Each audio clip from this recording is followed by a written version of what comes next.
So yes, good morning all of you. So myself Disha Roshan Bhakta, Assistant Professor, Department of Information Technology, Bansanga's Essentially College of Science, Commerce and Management Studies, Powai, is going to make you walk through the subject data structures. So today we are going to continue our introduction. Okay, let's wait for a minute.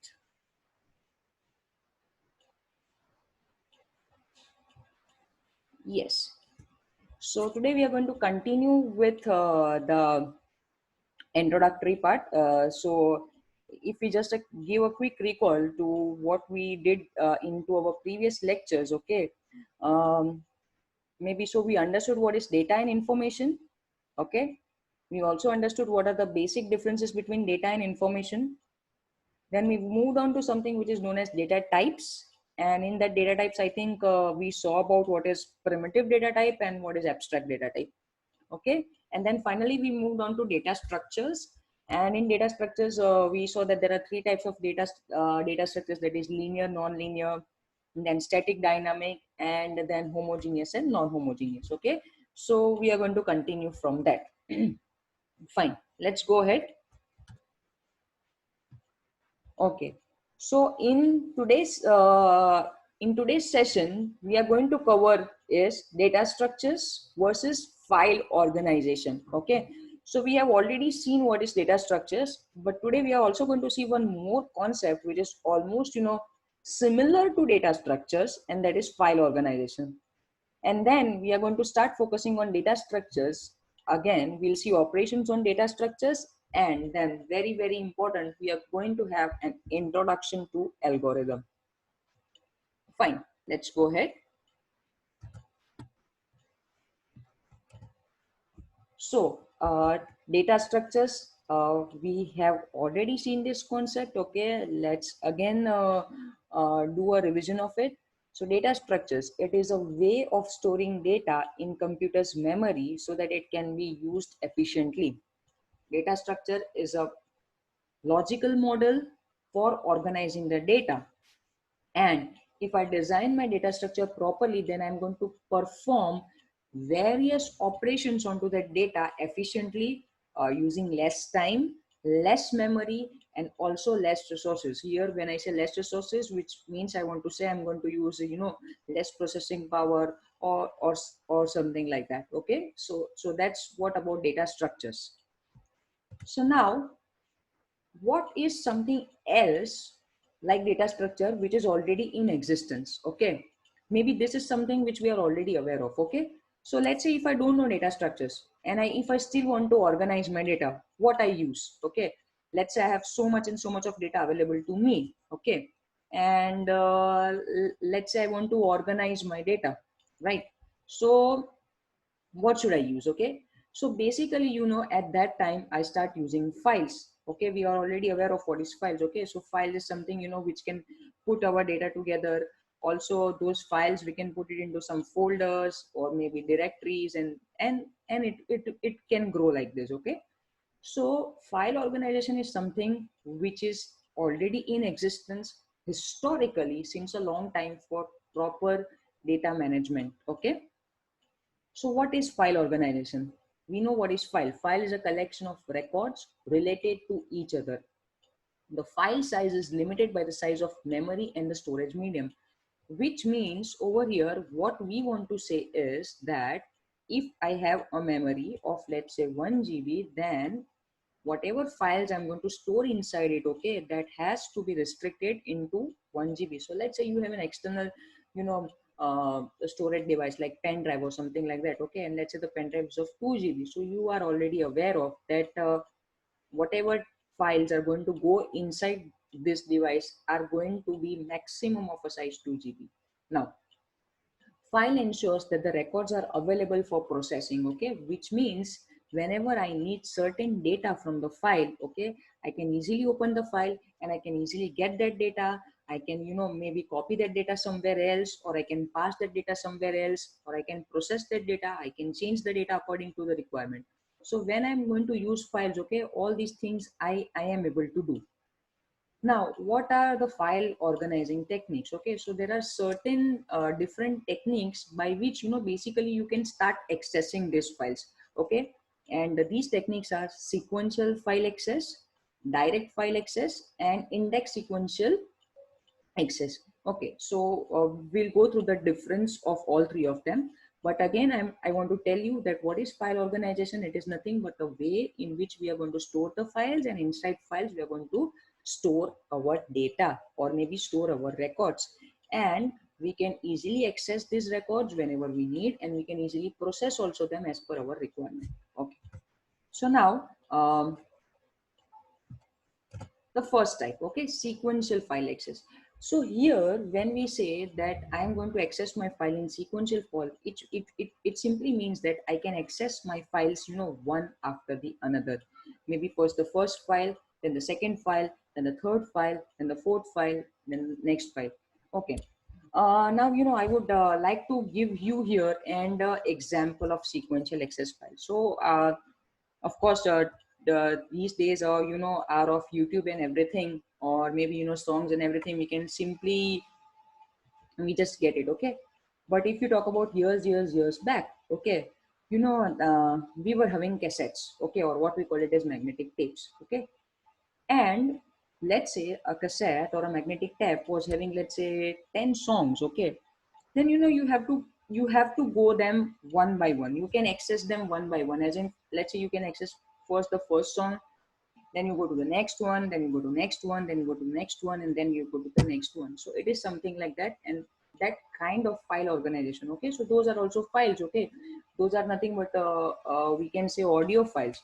So similarly, if there is any access mechanism, okay, which can allow you to access the files only in sequential form, and in this case, all the files will be stored into contiguous memory locations. That is, let's say, the first file will be there, it will start, then it will end somewhere, and then in the next memory location another file will start, end somewhere.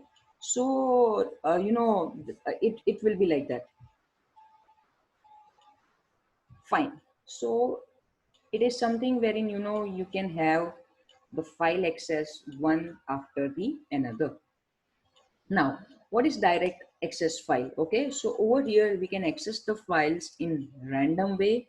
Okay, we can access the files directly by choosing the location of the file. Okay, so now the time when we were having CDs or DVDs, okay, we put inside something, and then we have a selection option wherein, let's say, if I directly want to go on song number 5, I can directly choose it, and then that song starts playing. Okay, so similarly, what direct access file organization wants to tell you that the files will be stored and the user will have an access to the files directly by the location. Okay, which means the user can select what file the user wants and can directly go to that file. Okay, and next is index sequential access file organization, so which is a combination of sequential as well as direct access file. So over here, what exactly it wants to say. So let's say a scenario where you have multiple files, and again that files will be hierarchically arranged. Okay, so we talk about folders and inside like that. So what index sequential access file will do, let's say, uh, certain part will be organized in a sequential form, and then once you go inside it, then the direct access file organization will be given. Okay, so let's say folders and everything, maybe let's say listed into the as per the sequential access form, and once you go inside it, then you can have a direct access organization inside that. So this is about file organization. Okay, here we'll see again. Okay, so what is file organization? It will allow you to store the files and the records into the file. The records will be nothing but, we can say, data or collection of data. The file size will be limited to the place where it is stored. So depending on to the storage medium, the file size will be there. And then there are various file organization and access techniques, that is sequential, direct, index sequential, and index sequential access. Okay, so in sequential, the access will be in sequential form, In direct access, the access can be random and by location, and in index sequential, you can have a combination of sequence as well as direct access. Fine. So now you basically we started with, or we want to know data structures versus file organization. Okay. So what we are saying that yes, data structures is also helping us to organize the data, to store the data, to perform all the operations on the data. Okay. And what we saw here that file organization is also helping us the same thing. Okay. It is also helping us, to store the data, to organize the data, to perform various operations on the data. So what exactly will be the difference between, let's say, these data structures and the file organization? Fine, let's go ahead and see. Now, data structures and file organization both focus on organizing the data and accessing it efficiently, which means the purpose of data structure is also, let's say, to organize the data, and the purpose of, let's say, the file organization is also to access the data and processes efficiently. But how do they differ? Okay, so if I want to implement data structures, okay, there is completely a different way to implement it. And if I want to have an implementation of file, which I think we all are already aware of, okay, there's a completely different way to do the same.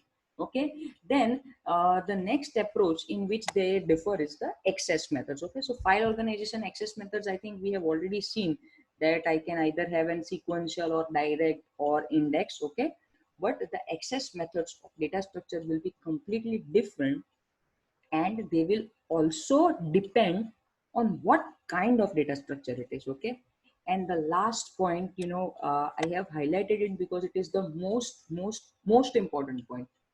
So the file organization, okay, the file organization is going to work in storage disk. Okay, so let's say if we talk about, let's say, our hard disk, or our storage areas, so the files are basically going to be stored over there because file has some physical presence. Okay, so file are going to be stored over there, whereas the entire data structure is just going to work in RAM. Okay, now we are already aware of that the size of RAM is very less as compared to the storage disk.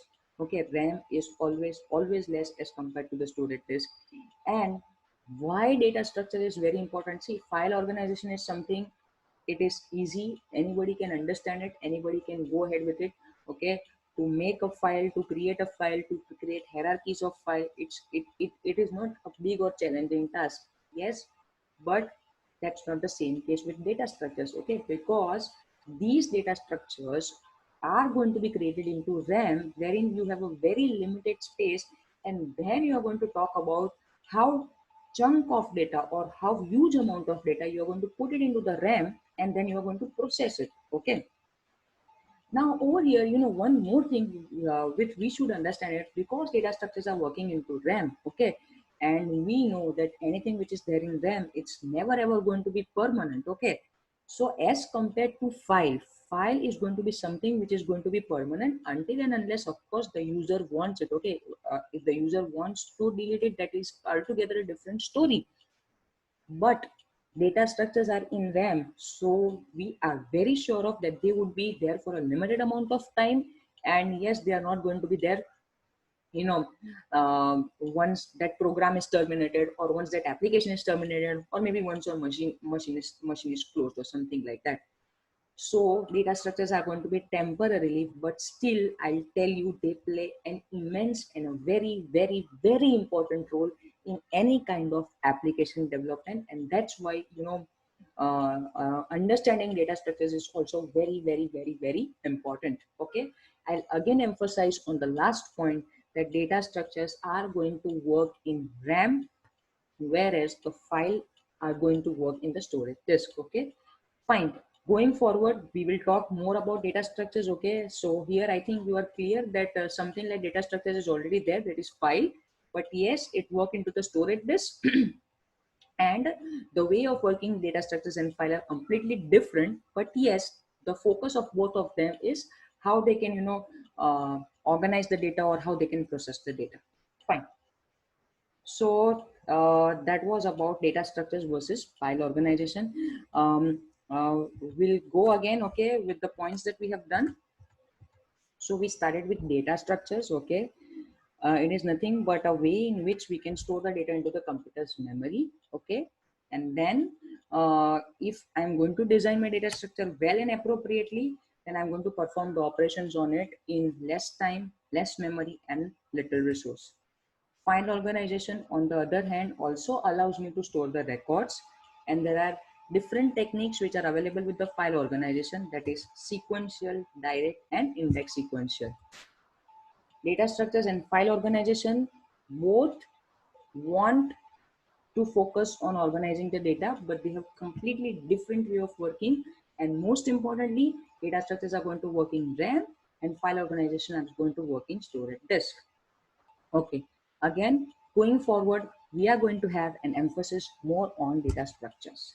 Fine, let's go ahead. So now, when I'm going to talk about data structures, yes, of course, we haven't learned any data structure yet. Once we'll be completing with the introduction part of the data structures, we will start with the very first data structure. Okay, in after maybe a couple of lectures. Okay, but may it be any data structure. So okay, so in our previous session we saw that the data structures could be, of three types that we discussed, was the linear and non-linear. So and just a quick revision, linear was something wherein, the data elements were located one after the another, and in non-linear they can be arranged anywhere. Then we discussed about static and dynamic data structure. So wherein we discussed that where if it is static, then the memory will be fixed. You cannot increase or decrease that memory at the runtime. And in a dynamic, you told that yes, the memory could be increased or decreased at the runtime. And then we talked about the third kind of data structures wherein it was homogeneous and non-homogeneous. And there we discussed that if it is homogeneous, we can have data elements of the same type into it. And if it is non-homogeneous, then you can have elements of the multiple types into it.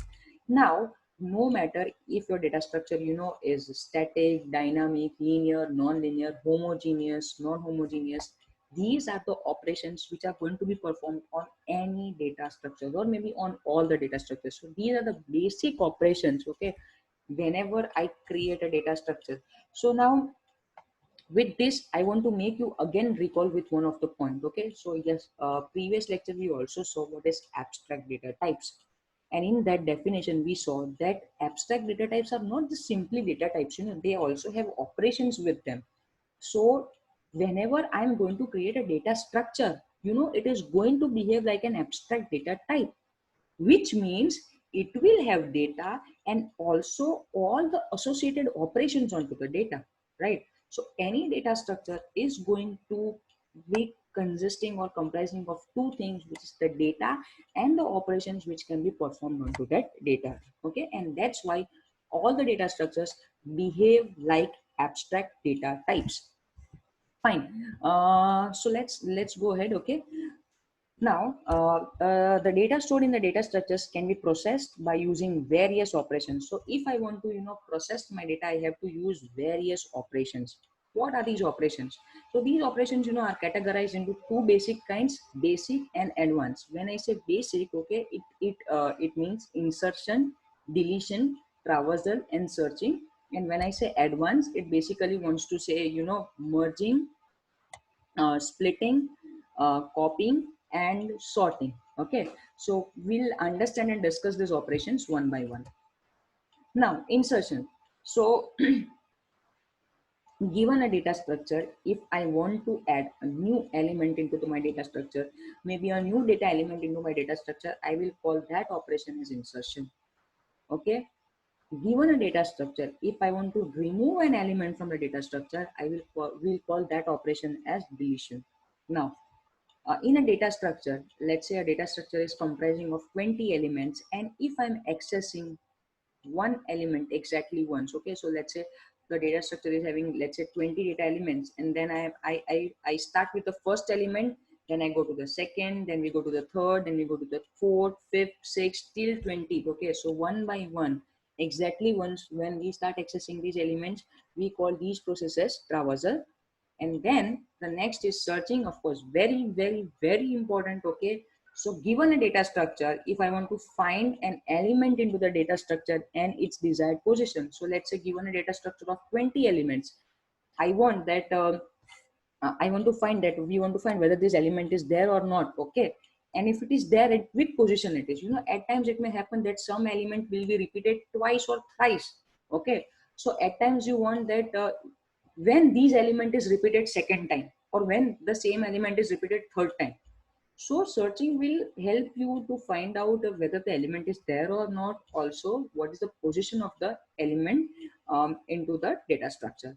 Yes, so these are the basic operations which you can perform on data structures. Okay, let's go ahead. Advanced operations. Okay, now when there is why we have given a name basic, it is something like no matter whatever data structure it is, this is something which is definitely going to be performed onto that data structure. Okay, and this is going to be something need based. Yes. Okay, so maybe I may have a need of merging, or we may have a need of sorting, etc. So when we say advanced operations, these are also the operations which are performed on the data structure, but it could be on need based. Okay, so the first operation is merging. Now what do we mean merging? So let's say I have a two data structures. Of course over here the two data structures have to be of the same type also, and if I want to merge them into one, okay, so that process we will call it as merging. Splitting. Okay, the exactly vice versa of the same. Let's say you have one data structure, and if you want to break it into two parts, okay, so maybe that process is known as splitting operation. Copying. You have one data structure already created and you want to make a replica of it, then that operation is known as copying. And sorting. So having a data structure, let's say I'm having 20 elements or the 30 elements into the data structure. Okay, there are certain values or something, and if I want to arrange them in ascending or descending order, that operation on the data structure is known as sorting. Okay, so students, again a quick revision. The basic operations are insertion, deletion, traversing, and searching. Okay, and the advanced operations are merging, splitting, copying, and sorting. Okay, so we saw what operations can be performed on data structures. On all the data structures that we are going to learn throughout the subject, okay, we will see all these operations, and we will also see how these operations are performed on different data structures. Fine. Okay, so let's go ahead. Okay, now fine. So this is this is a word something from where the concept of everything, or programming, or discussion about logic or everything starts. That is nothing but algorithm. Okay, so I think we all are quite familiar with this word. So what does algorithm means? Algorithm is nothing but instructions given to the computer to solve a particular problem. Okay, so let's say there is a particular problem. Let's say the problem is mm, we want to, let's say, display an image, and then while that image is getting displayed, okay, we want some let's say some song to play into the background. Okay, so let's say that's a problem, and whatever instructions, let's say, I give to the computer to solve that problem will frame my algorithm. Yes, so algorithm is something which is the first step, and it has to be the first step to solve any problem. Okay, so the problem could be the programming related problem, or maybe it could be graphics related also. So algorithm simply does not want to tell that if there is something anything related to programming only, okay, you have to do, because in our machine, okay, whatever other things also we do, okay, let's say we want to create a web page or something like that, okay, and we have a structure in our mind that these all the things are there which we want to put it into our web page. Okay, so we can add an algorithm also for that. So basically, what algorithm wants to say. And also one more important point is that when we are talking about algorithm, uh, we basically want to tell that whatever steps or whatever approach that we are writing, or we are forming, it should be into very simple language. It should not go into technical words. Okay, when I'm making an algorithm, I should avoid making use of maybe keywords, or maybe avoid making use of the concepts of programming language or something like that. Into very very very simple English words, uh, we should start framing an algorithm. It could be sentences, it could be stepwise, something like that. So that is an algorithm, and it will always help me to break a big task into small steps. Okay, so let's see, even if I want to make a very big application, then to okay, for every task there should be an habit to form an algorithm, and that algorithm will help us and help others also to understand that how this task is going to be performed, or what are the things which will be required to perform this task, and how to go about it. Okay, so students will read again the definition of algorithm: instructions given to the computer to solve a particular problem. An algorithm can be defined as finite collection. Very important, your algorithm cannot go infinite. Okay, it shouldn't happen that you start your algorithm and it will never end. Then no, that's not an algorithm. It has to be finite. It starts somewhere, and yes, it has to stop somewhere also. An algorithm will focus on breaking a big task into smaller and finite instructions. Okay, so there are certain characteristics of algorithm. First, input. So without input, okay, without input, nothing can work actually. And so is the same for algorithm. So an algorithm should get certain input. Okay, the algorithm should know what is the input coming, so that that input can be passed to the processing, and then the steps can be taken ahead. So the algorithm should have at least maybe one or more inputs which are required for the solution of a problem. So let's say you have designed an algorithm for a particular problem, then you should have okay the inputs for that problem. Next is process. So once the necessary input data has come, okay, certain operations can be performed, and then the solution of the problem can be arrived. Okay, the solution of the problem will be framed according to the processing of to the input data. Output: an algorithm should produce certain output after processing the input. Okay, so let's say the algorithm has taken the input, processed it, but no output is generated. Okay, that is also not there. There has to be at least again one or more than one output of an algorithm. Finiteness: okay, the algorithm must terminate after executing certain finite number of steps. Okay, the algorithm should stop somewhere. And again, very important, effectiveness: every step of algorithm should play a role in the solution to problem. So let's say there are 10 steps written, okay, yeah, and let's say 4 steps are telling the same thing, okay, or they are redundant. It should not be like that. Okay, if there are 10 steps, all the 10 steps should be unique. They should perform certain tasks, okay, and that should have a role into the algorithm.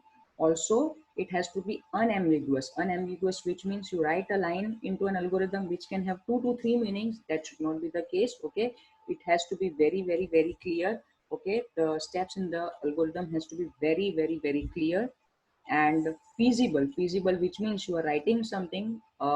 It should be achievable also. Okay, so you write a step into an algorithm, and you have to also see that that has to be feasible. We can yes achieve this step. That is something which can be worked out, and it has to be definite. So that's the characteristic of algorithm. It should have input, it will have process, it will have output, it will be finite, and it will be effective. So that's the characteristics of algorithm. Fine. Now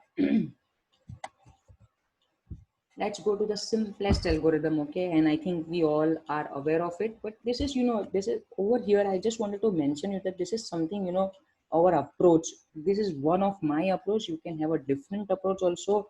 We all can have different approach. Okay, because it has to be the simplest way in which maybe I or someone else would be able to understand my problem. So here the problem is to add two numbers. Okay, and that's the problem, and we have to find the solution. Okay, so my algorithm should focus on the problem and how to find the solution of it. Okay, so the problem is very simple.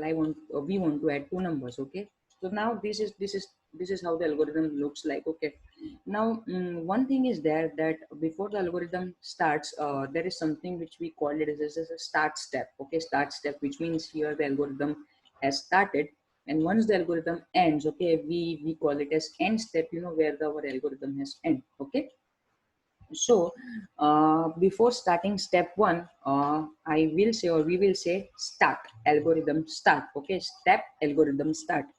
And then my first logical step will come, which says declare two numbers, let's say n1 and n2. Okay, which means when you want to add two numbers, you should have two numbers, or maybe the names of those two numbers, or some identity of those two numbers. Okay, so here in step one we have said that there are two numbers n1 and n2. Step two, take the input of first number from the user, because over here the problem is telling us that we have to focus on two numbers. That's why the algorithm is looking like this. If the problem would be different, the algorithm will be different also. So step two tells take input of the first number from the user. Okay, that is logically nothing but input of n1, because first number is identified as n1 in step one. Step 3 says take input of second number from the user, input of n2. Again, n2 is signified as second number into the first step. That's why here we are telling take input of second number.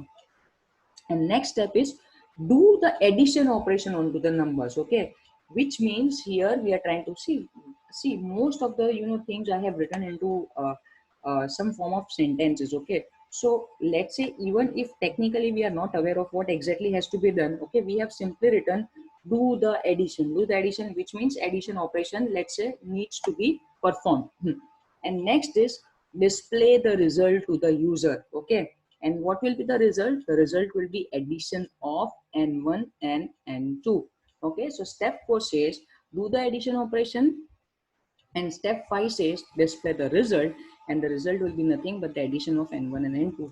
Now here there is a logical endpoint to my problem. I have added two numbers, I have displayed them.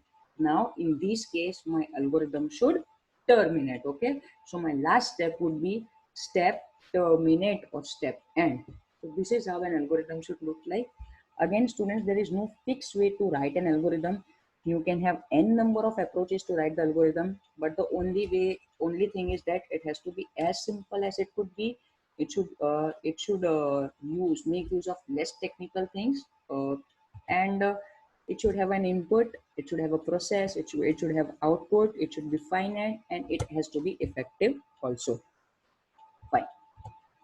So so in this session we learned about data structures, then we learned about file organization. Okay, and then we also learned about the difference between the data structures as well as file organization. We saw that how data structures and file organizations differ. Again over here concentrating on one point, data structures are going to work in RAM, whereas file organizations are going to work into the storage disk.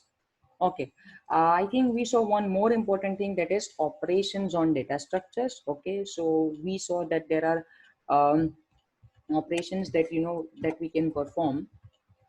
So we can perform insertion, deletion, traversing, searching, and some advanced operations like merging, splitting, copying, and sorting. Okay, so when we understood data structures, file organization, difference between data structures and file organization, and then we saw about operations onto the data structure.